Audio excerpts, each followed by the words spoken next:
Hai guys, nggak ada bosan-bosannya ya Kofilbert menjawab dan membahas satu persatu pertanyaan dari kalian semua. Oh iya, buat kalian yang mau tanya-tanya seputar saham dan investasi, boleh banget. Tinggal tulis aja di kolom komentar di bawah. Nah, sekarang Kofilbert akan membahas tentang saham DILD. Seperti ini pertanyaannya.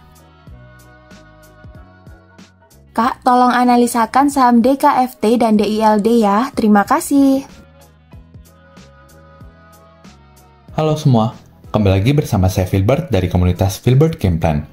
Pada sesi AMA kali ini, kita akan menjawab pertanyaan salah satu teman kita yang menanyakan terkait saham DILD. Mari kita mulai. PT Intiland Development Tbk merupakan perusahaan properti yang mengembangkan perumahan, perkantoran, dan kawasan industri di Jakarta dan Surabaya. Perusahaan didirikan pada tahun 1983 oleh Bapak Hendro S. Gondokusumo dan IPO di bursa pada tahun 1991. Beberapa proyek Intiland sudah tidak asing di telinga kita, seperti Pantai Mutiara, Apartemen Regata, South Quarter Dome, dan Geraha Family Surabaya.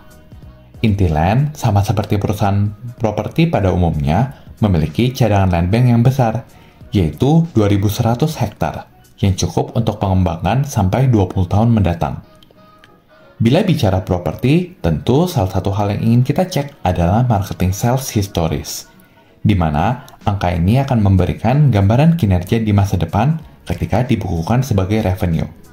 DILD memiliki 3 segmen usaha, dan kita akan bahas dari yang pertama, yaitu pengembangan residensial.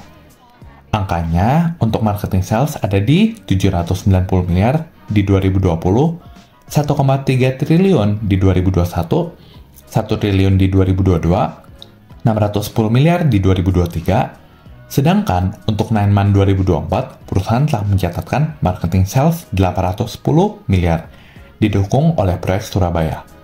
Sehingga untuk pendapatan development, mungkin kita bisa expect on average di 1,1 triliun per tahun. Dengan gross profit margin 40%, maka ekspektasi laba kotor di 440 miliar. Kedua, yaitu recurring income, yang angkanya stabil di 800 miliar per tahun. Dengan gross profit margin 25%, maka ekspektasi laba kotor di 200 miliar. Ketiga, yaitu lahan industri yang berlokasi di Batang, Jawa Tengah. On average, marketing sales di sekitar 400 miliar per tahun, di mana revenue akan mengikuti. Dengan ekspektasi gross profit margin 30%, maka laba kotor di 120 miliar. Sehingga overall kita bisa expect laba kotor tahunan DILD di 440, tambah 200, tambah 120 jadi 760 miliar. Untuk estimasi net profit, kita perlu mengurangi fixed cost yang 330 miliar per tahun, beban bunga dan lain-lain yang 390 miliar per tahun, sehingga diperoleh laba 40 miliar, atau setara dengan EPS 4. Angka ini belum mengurangi laba non-pengendali ya. Bisa dibilang secara profitabilitas, Intiland belum optimal dikarenakan 2 faktor. Pertama, gross profit margin Intiland yang lebih tipis dibandingkan peers.